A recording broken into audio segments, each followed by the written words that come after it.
Halo guys, ketemu lagi sama gua Riva di SBS Media. So, buat kalian yang udah subscribe channel ini, nge-like videonya, mungkin juga udah aktifin notifikasinya ya. Mungkin kalian tahu kalau ini gue lagi di luar, gue lagi apa sih gitu kan. Ya, jadi seperti yang udah dibahas di episode sebelumnya, yang first impression GoPro itu, kalau kita kan bakal bikin video untuk field test si unit GoPro Hero 11 itu. So ya ini kalau kalian bertanya-tanya kenapa gue ada di mobil sekarang, kenapa syutingnya di mobil, jadi ya ini gue sebetulnya baru aja selesai syuting GoPro Hero 11 untuk ngetes unitnya di outdoor langsung gimana gitu kan, kemampuan si sensornya, kemampuan fitur-fitur lainnya kayak hyper smooth-nya kayak gitu-gitu. So ya ini juga gue syuting di mobil gini karena kebetulan di luar lagi hujan nih, kalau kalian bisa lihat, nggak tahu nih kelihatan apa enggak, cuman ya di sini lagi hujan jadi ya terpaksa kita syutingnya di mobil ya. Oke, jadi sedikit cerita nih gue tentang si shooting field test GoPro Hero 11 ini. Jadi sebetulnya syutingnya itu udah kita lakuin dari beberapa hari yang lalu, cuman ada sesuatu yang bikin kita harus retake beberapa uh, video lagi untuk bikin konten si field test ini, karena ya itu tadi ada shit happen ya yang kita nggak duga sama sekali. Jadi beberapa filenya itu ada yang ternyata rusak dan itu nggak bisa kita pakai sama sekali. Suaranya nggak ada, gambarnya juga tiba-tiba kayak pecah gitu, rusak, dan itu nggak mungkin juga kita push buat kita naikin ke konten. Jadi ya ini sekarang kita ada di sini karena sekarang kita juga lagi abis ngelakuin field test. Kita retake lagi mau nggak mau, walaupun ya capek sih, tapi ya it's okay lah demi kalian nih para viewers nih. Oke, jadi kalian pasti penasaran nih sama hasilnya gimana sih si GoPro Hero 11 ini di tes di outdoornya langsung. Worth it kah? Sesuai dengan promosi dari pihak GoPro-nya kan, yang bener-bener istilahnya ngangkat si GoPro Hero 11 ini sebagai kamera terbaik di kelasnya. Oke, sebelum itu jangan lupa subscribe dulu, like videonya, komen kalau menurut kalian ada saran dan kritikan supaya channel ini juga kedepannya bisa jadi lebih baik lagi. So, udah ya, nggak usah lama-lama lah ya, kita di dalam mobil ya. Kita langsung aja nih, kita balik ke studio ya. Let's go!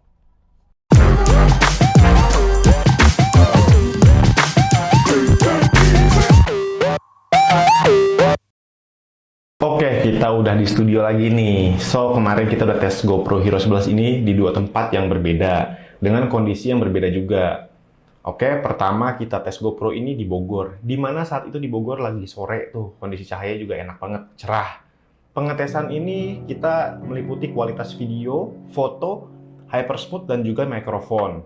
Yap, untuk hasil video dan foto dalam kondisi cerah, sebetulnya menurut gue nggak ada masalah ya. Jujur gue suka banget sama kualitasnya. Untuk hasil video, gue rasa udah oke banget untuk ukuran sebuah action cam yang memang ukurannya nggak sebesar kamera DSLR atau mirrorless. Resolusi 5K dan 4K-nya dari GoPro Hero 11 ini bener-bener oke banget, terutama buat kalian nih para konten kreator. Apalagi GoPro sendiri udah memberikan kemampuan rekam video 10 bit. Jadi buat kalian nih yang hobi banget bikin video sinematik kan, nah biasanya kan kalau sinematik tuh kalian harus color grading lagi. Nah ini dengan ada fitur 10 bit ini udah enak banget. Selain tambah tajam hasil videonya, enak banget lah pokoknya buat di otak-atik warnanya biar sesuai dengan selera kalian. Mau yang feel-nya agak warm gitu bisa, mau yang cold itu bisa agak putih-putih atau biru-biru gimana, nah itu juga bisa. Fitur 10 bit ini juga ditambah lebih mantap dengan adanya fitur hyper smooth, yang menurut gua hyper smooth-nya ini berfungsi banget, berguna banget, nggak sekedar gimmick bro, bener-bener bekerja. Si hypersmooth 5.0 ini bener-bener stabil, dan ketika gua tes itu gua posisikan ya, gue coba jalan normal seperti biasa, bahkan gua lari kecil kayak jogging gitu, dan hasilnya gila, keren. Menurut gua itu udah stabil banget, kayak lu pakai Adobe Stabilizer di Adobe Premiere, kayak apa ya namanya, Adobe 2,000 years later. Warp Stabilizer, yap, sorry gue lupa. Nah, Kita juga ngetes di Jakarta waktu itu, tepatnya di Pasar Rebo. Jadi ada tempat khusus buat main skateboard gitu. Nah, di situ kita tes juga nih si Hypersmooth ini buat rekam orang yang main skateboard. Hasilnya oke banget, kayak kata gue tadi, gue jalan biasa, bahkan gue jogging-jogging kecil pun, itu seakan-akan kamera itu tuh sensornya nggak bergerak gitu, tetap stabil. Jadi ya istilahnya lu nggak harus effort banget buat kayak jalan stabil atau lu butuh gimbal, itu nggak perlu dengan adanya Hypersmooth ini. Dan yang cukup menarik adalah Hypersmooth ini juga dilengkapi dengan boost. Kalau belum cukup, lu bisa banget tuh pakai boost. Boostnya belum cukup, masih ada super boost. Gila, gokil banget nggak tuh? Udah stabil masih ditambah sama boost. Walaupun tetap ya untuk fitur super boost ini tentunya akan mempengaruhi layar kalian jadi kena crop. Terus selain ngetes hasil dari Hypersmooth, kita juga ngetes mikrofon. Ya, mikrofon bawaan dari si GoPro ini. Menurut kita suaranya oke lah ya. Gue nggak bilang yang bagus banget untuk mikrofon si GoPro ini. Menurut gue suaranya oke aja sih. Mungkin kalau kalian di dalam ruangan kayak syuting di studio itu hasilnya ya masih bisa kalian pakai lah. Tapi kalau di luar kayak outdoor kayak kemarin ketika kita tes di Bogor dan di Jakarta, itu kayak suaranya masih kedengeran, suara kita tuh, suara gua ngomong tuh masih kedengeran, tapi mungkin balapan sama suara ambient di sekeliling kalian. Jadi tetaplah kalau di outdoor ini tetap butuh mikrofon eksternal ya, kayak pod mic gini kayak gua pakai misalnya. Video tes, dan ya ini sekarang kita di luar, tepatnya kita ada di BNR Bogor.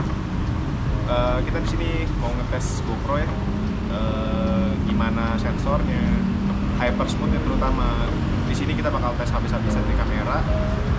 Lagi pula menurut gua ya, mau DSLR mau mirrorless, itu menurut gua sampai saat ini gua belum nemu ada yang in body mikrofonnya tuh emang bagus. Rata-rata mereka pasti butuh eksternal mikrofon kayak Rode atau Saramonic untuk ngebantu supaya si suaranya itu jadi lebih bagus. Jadi ya kalau untuk suara menurut gua untuk di kelasnya ya, untuk GoPro ini udah oke banget sih. Kalau buat sekedar indoor atau vlogging di tempat-tempat yang nggak begitu rame, menurut gua udah oke banget. Menurut gua ini oke banget. Karena ini kamera template nih, seperti omongan gue di video sebelumnya. Gue nggak berubah, gue tetap satu pendirian. Ini kamera kecil tapi udah lengkap banget. Kalian mau pakai buat apa aja bisa. Apalagi setelah kemarin kita tes itu udah terbukti lah. Ternyata kayak Hypersmooth-nya itu udah oke. Mereka nggak cuma jual gimmick, sensornya juga bener-bener oke, bisa diandelin. Ditambah dengan adanya fitur 10 bit yang enak banget buat kalian otak-atik. So, menurut gue ini bukan hanya buat vlogger aja, mungkin buat kalian yang serius editor juga masih bisa kalian pakai buat bikin produksi, walaupun mungkin nggak produksi berat ya. Tapi ini masih oke lah, karena gambarnya juga masih enak kok menurut gue buat diutak-atik. Kayak diganti warnanya, kayak gitu masih oke banget. Dan bentuknya juga ringkas nih, buat kalian yang males bawa kamera besar kemana-mana gitu kan, takut kalian diliatin orang gitu, misalnya kalian nggak pede gitu kan, mau syuting di mana, nah kalian bisa nih pakai GoPro ini, nggak perlu gimbal-gimbalan lagi, udah tinggal pegang aja handheld. Atau kalian bisa juga beli Volta. Apa itu Volta? Nah, Volta itu ada kayak, gue jelasinnya kayak gimana ya, mungkin kayak sebagai mini tripod, tapi juga bisa berfungsi sebagai apa ya, tongsis kali ya, bentuknya agak mirip tongsis soalnya gue lihat. Dan ya itu berguna banget kalau pakai Volta, karena megang si kameranya itu lebih enak menurut gua ya. Terus juga dia juga bisa nambah kapasitas baterai, karena Volta ini dilengkapi dengan baterai. Jadi kalau kalian pakai Volta ngerekam ini misalnya buat vlog atau buat bikin video-video sinematik kan, itu kapasitas baterai kalian bisa jadi lebih irit, ngerekamnya juga bisa jadi lebih lama. Untuk GoPro ini pokoknya worth to buy menurut gua ya, karena kalian dapat 5K hingga 60 fps. Terus kalian bisa 4K 120 fps, apalagi Full HD-nya udah 240 fps. Enak banget, yang mau main slow mo gitu kan, ini udah enak banget sih. Kalian tinggal utak-atik aja di ruang edit gitu kan, nggak perlu khawatir kalian harus pakai warp stabilizer lagi. Selama kalian nggak yang loncat-loncat, larinya bener-bener lari sprint, itu menurut gua ini masih oke banget. Bahkan bukan masih oke. Gue revisi deh kata-kata gue. Ini oke banget. Sorry guys. Jadi ini udah oke banget nih. Karena udah pasti kebantu banget. Apalagi ya, mikrofon oke lah. Nggak yang terbaik di kelasnya menurut gue, tapi oke, udah cukup banget buat sekedar vlogging ringan atau syuting-syuting indoor. Harganya, ini harga worth to buy banget. Harganya murah, terus juga ya kalian kalau mau beli GoPro tuh banyak banget aksesorisnya. Jadi kalian bisa beli buat mounting di stang sepeda, stang motor, atau buat ditempelin di helm pakai 3M. Nah, jadi makin banyak tuh pilihan kalian mau ngerekam si GoPro ini. Mau di mana kan, kalian mau bikin konten motovlog bisa, mau bikin sekedar konten santai, vlogging santai bisa, mau dibawa nyelam juga.